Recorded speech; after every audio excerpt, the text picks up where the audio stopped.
शांति। 13 अप्रैल 2025 अव्यक्त बाप दादा के महावाक्य। ओरिजिनल डेट 31 दिसंबर 2004। इस वर्ष के आरंभ से बेहद की वैराग्य वृत्ति इमर्ज करो, यही मुक्ति धाम के गेट की चाबी है।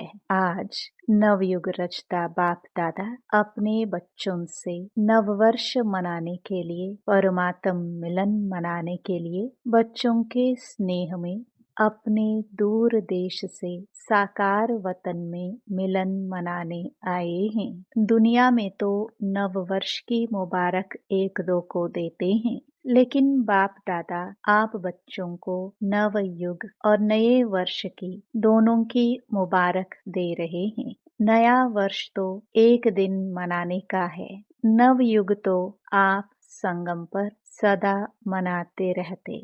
आप सभी भी परमात्म प्यार की आकर्षण में खींचते हुए यहाँ पहुँच गए हो, लेकिन सबसे दूर देश से आने वाला कौन? डबल विदेशी। वह तो फिर भी इस साकार देश में ही है, लेकिन बाप दादा दूर देशी कितना दूर से आए हैं, हिसाब निकाल सकते हैं कितने माइल से आए हैं। तो दूर देशी बाप दादा चारों ओर के बच्चों को, चाहे सामने डायमंड हॉल में बैठे हैं, चाहे मधुबन में बैठे हैं, चाहे ज्ञान सरोवर में बैठे हैं, गैलरी में बैठे हैं, आप सबके साथ जो दूर बैठे देश विदेश में बाप दादा से मिलन मना रहे हैं। बाप दादा देख रहे हैं सभी कितने प्यार से दूर से देख भी रहे हैं, सुन भी रहे हैं। तो चारों ओर के बच्चों को नवयुग और नए वर्ष की पदम गुणा मुबारक हो, मुबारक हो, मुबारक हो। बच्चों को तो नवयुग नयनों के सामने है ना, बस आज संगम पर है, कल अपने नवयुग के राज्य अधिकारी बन राज्य करेंगे। इतना नजदीक अनुभव हो रहा है। आज और कल की ही तो बात है, कल था, कल फिर से होना है। अपने नवयुग की, गोल्डन युग की गोल्डन ड्रेस सामने दिखाई दे रही है, कितनी सुंदर है, स्पष्ट दिखाई दे रही है ना। आज साधारण ड्रेस में है और कल नवयुग की सुंदर ड्रेस में चमकते हुए दिखाई देंगे। नव वर्ष में तो एक दिन के लिए एक दो को गिफ्ट देते हैं, लेकिन नवयुग रचता बाप दादा ने आप सबको गोल्डन वर्ल्ड की सौगात दी है, जो अनेक जन्म चलने वाली है। विनाशी सौगात नहीं है, अविनाशी सौगात बाप ने आप बच्चों को दे दी है। याद है ना? भूल तो नहीं गए हो ना? सेकंड में आ जा सकते हो, अभी अभी संगम पर, अभी अभी अपनी गोल्डन दुनिया में पहुंच जाते हो कि देरी लगती है? अपना राज्य स्मृति में आ जाता है ना। आज के दिन को विदाई का दिन कहा जाता है और 12 बजे के बाद बधाई का दिन कहा जाएगा। तो विदाई के दिन, वर्ष की विदाई के साथ साथ आप सबने वर्ष के साथ और किसको विदाई दी? चेक किया? सदा के लिए विदाई दी, वह थोड़े समय के लिए विदाई दी। बाप दादा ने पहले भी कहा है कि समय की रफ्तार तीव्र गति से जा रही है। तो सारे वर्ष की रिजल्ट में चेक किया कि क्या मेरे पुरुषार्थ की रफ्तार तीव्र रही या कब कैसे रही। दुनिया की हालतों को देखते हुए अब अपने विशेष दो स्वरूप को इमर्ज करो। वह दो स्वरूप हैं, एक सर्वप्रति रहमदिल और कल्याणकारी, और दूसरा हर आत्मा के प्रति सदा दाता के बच्चे, मास्टर दाता। विश्व की आत्माएं बिल्कुल शक्तिहीन, दुखी, अशांत चिल्ला रही हैं। बाप के आगे, आप पूज्य आत्माओं के आगे पुकार रही है, कुछ घड़ियों के लिए भी सुख दे दो, शांति दे दो, खुशी दे दो, हिम्मत दे दो। बाप तो बच्चों के दुख परेशानी को देख नहीं सकते, सुन नहीं सकते, क्या आप सभी पूज्य आत्माओं को रहम नहीं आता? मांग रहे हैं दो दो दो, तो दाता के बच्चे कुछ आंचली तो दे दो। बाप भी आप बच्चों को साथी बना के, मास्टर दाता बना के, अपने राइट हैंड बना के यही इशारा देते हैं। इतनी विश्व की आत्माएं सभी को मुक्ति दिलानी है, मुक्ति धाम में जाना है। तो हे दाता के बच्चे, अपने श्रेष्ठ संकल्प द्वारा, मनसा शक्ति द्वारा, चाहे वाणी द्वारा, चाहे संबंध संपर्क द्वारा, चाहे शुभ भावना शुभ कामना द्वारा, चाहे वाइब्रेशन वायुमंडल द्वारा, किसी भी युक्ति से मुक्ति दिलाओ।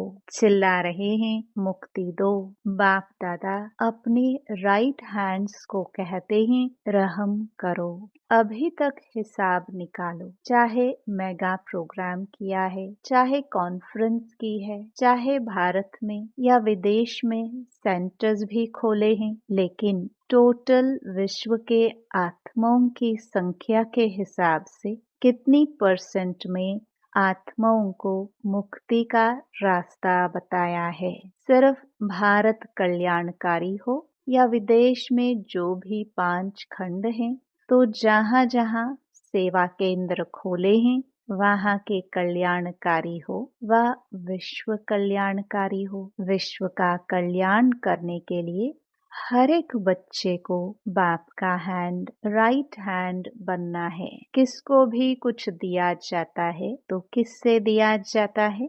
हाथों से दिया जाता है ना। तो बाप दादा के आप हैंड्स हो ना, हाथ हो ना, तो बाप दादा राइट हैंड से पूछते हैं कितनी % का कल्याण किया है, कितनी % का किया है? सुनाओ, हिसाब निकालो। पांडव हिसाब करने में होशियार है ना, इसलिए बाप दादा कहते हैं अब स्व पुरुषार्थ और सेवा के भिन्न भिन्न विधियों द्वारा पुरुषार्थ तीव्र करो। स्व की स्थिति में भी 4 बातें विशेष चेक करो। इसको कहेंगे तीव्र पुरुषार्थ। एक बात, पहले यह चेक करो कि निमित्त भाव है। कोई भी रॉयल रूप का मैंपन तो नहीं है, मेरापन तो नहीं है। साधारण लोगों का मैं और मेरा भी साधारण है, मोटा है, लेकिन ब्राह्मण जीवन का मेरा और मैंपन सूक्ष्म और रॉयल है। उसकी भाषा मालूम है क्या है? यह तो होता ही है, यह तो चलता ही है, यह तो होना ही है। चल रहे हैं, देख रहे हैं, तो एक निमित्त भाव हर बात में निमित्त है, चाहे सेवा में, चाहे स्थिति में, चाहे संबंध संपर्क में। चेहरा और चलन निमित्त भाव का हो। और उसकी दूसरी विशेषता होगी निर्माण भाव।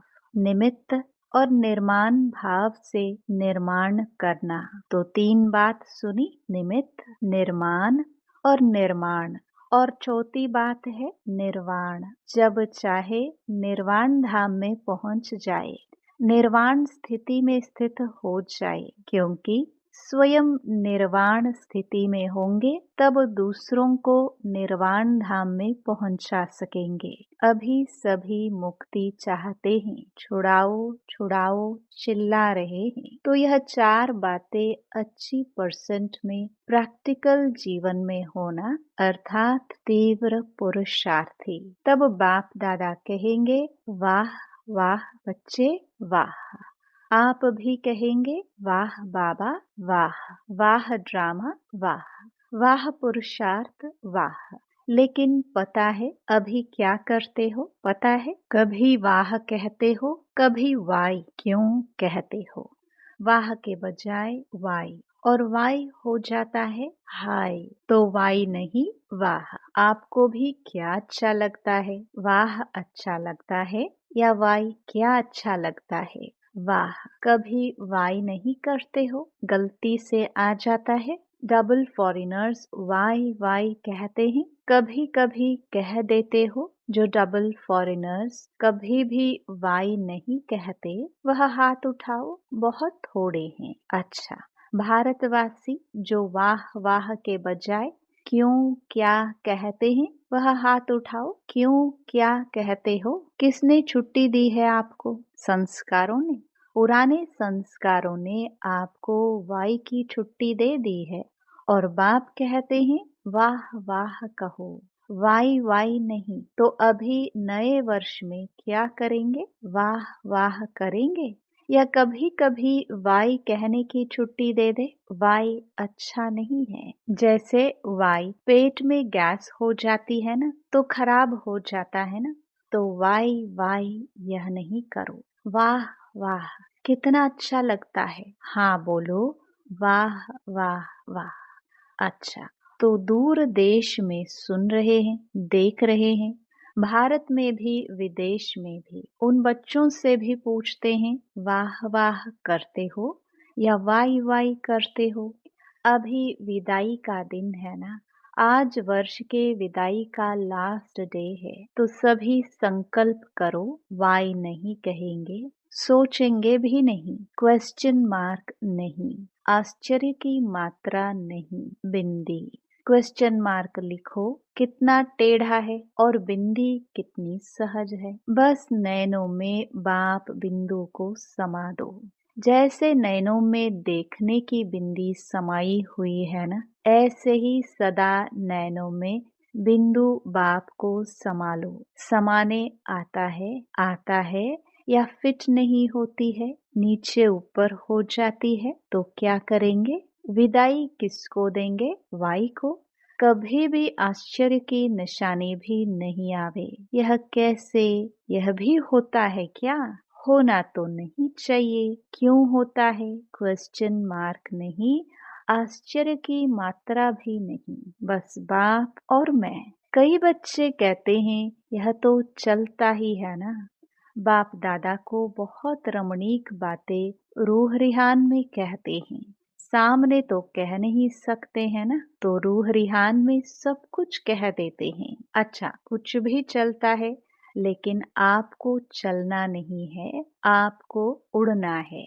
तो चलने की बातें क्यों देखते हो? उड़ो और उड़ाओ। शुभ भावना, शुभ कामना ऐसी शक्तिशाली है जो बीच में सिर्फ वाई नहीं आवे, सिवाय शुभ भावना शुभ कामना के, तो इतनी पावरफुल है जो किसी अशुभ भावना वाले को भी शुभ भावना में बदल सकते हो। सेकंड नंबर, अगर बदल नहीं सकते हो तो भी आपकी शुभ भावना शुभ कामना अविनाशी है, कभी कभी वाली नहीं, अविनाशी है।